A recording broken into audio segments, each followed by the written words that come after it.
వి gold trusted gold buyers తాకట్టులో ఉన్న బంగారాన్ని విడిపించి ఈ రోజు ఉన్న మార్కెట్ ధరకే కొనబడును. మరిన్ని వివరాలకు సంప్రదించండి 77107720. డెలివరీ కోసం వచ్చినటువంటి మహిళ పట్ల వైద్యుల నిర్లక్ష్యం ఓ పసికందు ప్రాణం తీసింది. సదరు మహిళ డెలివరీ కోసం ప్రభుత్వ ఆసుపత్రి చుట్టూ తిరుగుతూ ప్రైవేటు ఆసుపత్రికి వెళ్ళిన నేపథ్యంలో తన చేతిలో తలాముండాన్ని వేరు చేసి తన శిశువు మృతదేహాన్ని అప్పజెప్పినటువంటి ఘటన వనపర్తి జిల్లాలో కలకలం సృష్టిస్తుంది. అమర్చింత మండలానికి చెందినటువంటి ఓ మహిళ ప్రసవ వేదనతో అమర్చింత మండల కేంద్రంలోని ప్రభుత్వ ఆసుపత్రికి వెళ్ళడం జరిగింది. అనిత అనేటటువంటి మహిళ అక్కడికి వెళ్ళిన నేపథ్యంలో అక్కడ స్టాఫ్ నర్సుగా విధులు నిర్వహిస్తున్నటువంటి నర్సు కావచ్చు, అక్కడ ఉన్నటువంటి ఆసుపత్రి సిబ్బంది అంతా కూడా ఆ మహిళకు డెలివరీ చేసేటటువంటి ప్రయత్నం చేశారు. కానీ అక్కడ డెలివరీ కొంత కష్టమైనటువంటి నేపథ్యంలో ఆత్మకూరు ప్రభుత్వ ఆసుపత్రికి తీసుకెళ్లాలంటూ కూడా రిఫర్ చేశారు. సో అక్కడ నుంచి ఆత్మకూరు ప్రభుత్వ ఆసుపత్రికి కూడా తీసుకొచ్చారు. అక్కడ డెలివరీ చేయడానికి కూడా కొంత ఇబ్బందికరమైనటువంటి పరిస్థితి ఉంది. ఇక్కడ కూడా మేము డెలివరీ చేయలేము, జిల్లా ఆసుపత్రికి తీసుకెళ్ళాలి, వనపర్తి జిల్లా ఆసుపత్రికి అంటూ కూడా ఎవరైతే గర్భిణీ బంధువులకు వారి కుటుంబ సభ్యులకు సూచించినటువంటి పరిస్థితి. అప్పటికే దాదాపుగా కొన్ని గంటల సమయం గడిచింది. ఆ ఆత్మకూరు వచ్చిన తర్వాత కూడా చాలా సమయం పట్టింది. ఆ మహిళ ప్రసవ వేదనతో ఇబ్బందికరమైనటువంటి పరిస్థితుల్లో ఉన్నటువంటి నేపథ్యంలో ఆ కుటుంబం అంతా కూడా ఒక్కసారిగా ఆందోళనకు గురైంది. మళ్ళీ వనపర్తి ఆసుపత్రికి వెళ్ళాలంటే కూడా సమయం చాలా పడుతుంది, ఏం చేయాలనేటటువంటి ఒక ఆందోళనతో మళ్ళీ ప్రైవేట్ ఆసుపత్రికి వెళ్ళారు. ఆ ప్రైవేట్ ఆసుపత్రి ఆత్మకూరు పట్టణంలో ఉన్నటువంటి ప్రైవేట్ ఆసుపత్రికి వెళ్ళినప్పటికీ కూడా అక్కడ కూడా కొన్ని గంట సేపటి వరకు కూడా దాదాపుగా వైద్యులు నిర్లక్ష్యం చేశారు, కాలయాపన చేశారంటూ కూడా బాధిత కుటుంబం ఆరోపిస్తున్నటువంటి పరిస్థితి. మొదటగా అమర్చింత పిఎస్సికి వెళ్ళినప్పుడే ఏదైతే అనిత అనేటటువంటి గర్భిణికి సంబంధించి డెలివరీ చేస్తున్నటువంటి సందర్భంలో పూర్తిగా అక్కడ నుంచి ఏదైతే లోపల శిశువును కూడా కొంత బయటికి వచ్చినటువంటి పరిస్థితి. ఆ తర్వాతనే అక్కడ స్టాఫ్ నర్స్ అంతా కూడా చేతులు ఎత్తేసారనేది ఎవరైతే బాధిత మహిళకు సంబంధించినటువంటి భర్త చెప్పుకొస్తున్నటువంటి పరిస్థితి. అప్పటి నుంచి కూడా ఆ కుటుంబం అంతా ఆందోళన చెందుతూ ఆత్మకూరు ఆసుపత్రికి వచ్చారు. ప్రైవేట్ ఆసుపత్రికి వచ్చినప్పటికీ కూడా అదే తరహాలో కొంత నిర్లక్ష్యం చేస్తున్నటువంటి నేపథ్యం వారంతా కూడా ఆందోళనకు గురైనటువంటి పరిస్థితి. ఆ తర్వాత అదే ప్రైవేట్ ఆసుపత్రిలో పూర్తిగా డెలివరీ చేస్తున్నటువంటి క్రమంలో శిశువును తలాముండం వేరు చేసి వైద్యులు అప్పచెప్పినటువంటి పరిస్థితి. తల్లి ప్రాణాలని కాపాడడంలో భాగంగా శిశువును ఈ రకంగా బయటికి తీయాల్సినటువంటి పరిస్థితి వచ్చిందంటూ కూడా వైద్యులు చెప్పినట్టుగా బాధిత కుటుంబ సభ్యులు చెప్పుకొస్తున్నారు. ఏదేమైనా ఒక ప్రభుత్వ ఆసుపత్రి, 2 ప్రభుత్వ ఆసుపత్రులు తిరుగుతూ ఒక ప్రైవేట్ ఆసుపత్రికి వచ్చినప్పటికీ కూడా 3 ఆసుపత్రుల్లో పనిచేసేటటువంటి వైద్యులంతా కలిసి తన బిడ్డ ప్రాణం తీశారు, తన బిడ్డ గొంతు కోశారు, తలాముండం వేరు చేసి నా చేతిలో పెట్టారంటూ కూడా బాధిత కుటుంబ సభ్యులంతా కూడా ఆవేదన వ్యక్తం చేస్తున్నటువంటి పరిస్థితి. ఎన్నో క్రిటికల్ సర్జరీలు చేస్తున్నారు. టెక్నాలజీ మారుతున్నటువంటి తరుణంలో ఎన్నో రకాల చాలా ఇబ్బందికరమైనటువంటి పరిస్థితుల్లో ఉన్నప్పటికీ కూడా సర్జరీ చేసి తల్లి బిడ్డను కాపాడుతున్నటువంటి అనేక క్రిటికల్ కేసులు చూసాం. కానీ ఈ రకమైనటువంటి కేసు వనపర్తి జిల్లాలో వచ్చినటువంటి నేపథ్యంలో అంతా కూడా ఒక్కసారిగా ఆందోళనకు గురవుతున్నారు. ఒక్క ప్రభుత్వ ఆసుపత్రికి వెళ్ళినా, ప్రైవేట్ ఆసుపత్రికి వెళ్ళినా వైద్యులంతా కూడా నిర్లక్ష్యపూరితంగా వ్యవహరించి ఒక పసి ప్రాణాన్ని తీసేశారు. తల నుంచి మొండెం నుంచి తలను వేరు చేసి ఇచ్చినటువంటి ఈ పరిస్థితిని చూసి జనాలంతా కూడా ఆందోళన చెందుతున్నటువంటి పరిస్థితి. ఇంత టెక్నాలజీ డెవలప్ అయిన తర్వాత కూడా ఈ రకంగా వైద్యులు వ్యవహరించిన తీరు పట్ల కూడా సర్వత్రా విమర్శలు వ్యక్తమవుతున్నటువంటి పరిస్థితి.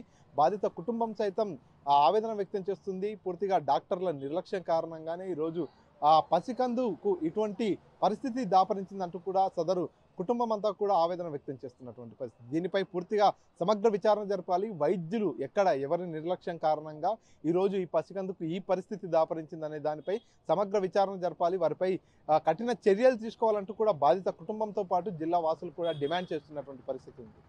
కెమెరా పర్సన్ నర్సింగ్ రెడ్డితో మణికంఠ, RTV, మహబూబ్ నగర్. నా పేరు రామంజనేయులు. నిన్న మా అత్తగారి ఊరికి వచ్చేసినాం, పెళ్ళి ఉందని. వచ్చేస్తే మా భార్యకు ఇలా పెయిన్స్ వచ్చినాయి.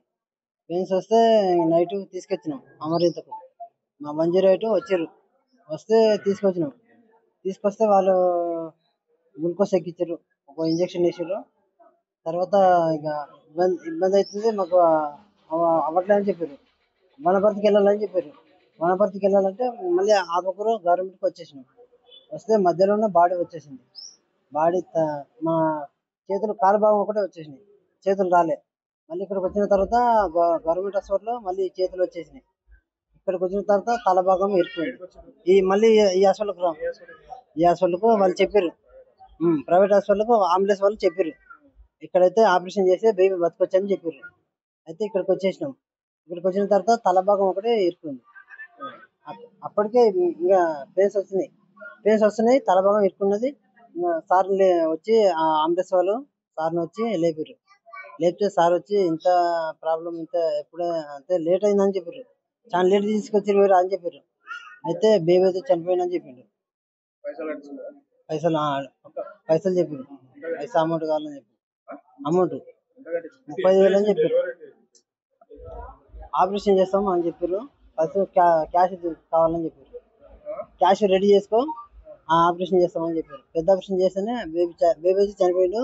ఇప్పుడైతే ఇబ్బంది తీయడానికి రాదు అని చెప్పారు. నిన్న సాయంకాలం 7-8 గంటల ప్రాంతంలో ఒక 2వ ఖాన్కి వచ్చిన మహిళ అనిత, భర్త పేరు రామాంజనేయులు, పాతపల్లి విలేజ్ ధన్వాడ మండలకు సంబంధించిన ఆమె మన ప్రాథమిక ఆరోగ్య కేంద్రం అమర్చింతకు రావడం జరిగింది. అక్కడ ఉన్నటువంటి స్టాఫ్ నర్స్ చెక్ చేసి చూసి బ్రీచ్ ప్రజెంటేషన్ ఉందని చెప్పేసి కష్టం అయితే ఇక్కడ ఇబ్బంది అవుతుందని చెప్పేసి అంబులెన్స్ పిలిపించుకొని ఇమ్మీడియట్గా మా వనపర్తి పొమ్మని చెప్పడం జరిగింది. వాళ్ళు 108 వాళ్ళు దగ్గర ఉన్నటువంటి రెఫరల్ హాస్పిటల్ కాబట్టి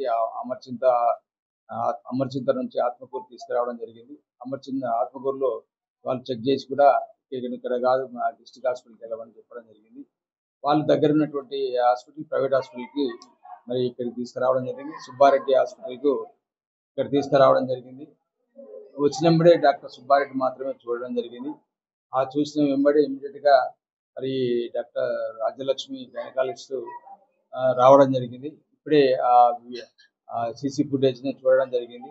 డ్రెస్ వేసుకొని లోపల పోయింది. సర్జరీ ఎవరు చేశారన్నది విచారణ చేస్తున్నాము. అదేవిధంగా డాక్టర్ సుబ్బారెడ్డి అసిస్ట్ చేశాడని, ఇంకొక అబ్బాయి అసిస్ట్ చేశాడని, తర్వాత ఇంకొక స్టాఫ్ నర్సు నైట్ డ్యూటీ చేసి వెళ్ళిపోయింది. ఆమె దగ్గర కూడా డీటెయిల్ ఎంక్వైరీ చేసి మరి విచారణ అనంతరం ఒకవేళ డాక్టర్ చేయకపోతే ఇప్పుడు ఇంతకుముందే మీ ముందే నేను అనస్థీషియా డాక్టర్తో మాట్లాడడం జరిగింది. నేనే వచ్చాను సార్ అని చెప్పడం జరిగింది. అది నిజమా అబద్ధం అనేది నిర్ధారించడానికి సీసీ ఫుటేజ్ పరిశీలిస్తున్నా. దాని తర్వాత పూర్తి నివేదిక అందిన వెంబడే వాళ్ళు తగు చర్యలు మాత్రం తీసుకుంటారు. ఒకవేళ ఈయన చేసినట్టు నిర్ధారణ అయితే మాత్రం 100% ఈ హాస్పిటల్ సీజ్ చేయడం జరుగుతుంది. అని పోలీస్ కేసు కూడా పెట్టడం జరుగుతుంది. అనిత అనే పేషెంట్ బేబీ బ్రీచ్ తోటే డెలివరీ అయ్యి బయటకు వచ్చింది. మా దగ్గరికి వచ్చేసరికి బేబీ ప్రాణంతో లేదు. తర్వాత హెడ్ చూస్తే స్టక్ అయిపోయింది. ఆ డెలివరీ కష్టం అవుతుంది, ప్లస్ మదర్కి ఇబ్బంది అవుతుంది అని చెప్పేసి వాళ్ళకి రిస్క్ ఎక్స్ప్లెయిన్ చేసి, తల్లికి ఇబ్బంది అవుతుంది అనే రిస్క్ ఎక్స్ప్లెయిన్ చేసి కేసు టేకప్ చేయాల్సి వచ్చింది. చేసి తల తీసినాము, కింద నుంచి బాడీ తీసేసినాము. బై ఆపరేషన్ చనిపోయింది బాబు. వేరే ఆప్షన్ లేక చేయాల్సి వచ్చింది. ఇంకొకటి ఏంటంటే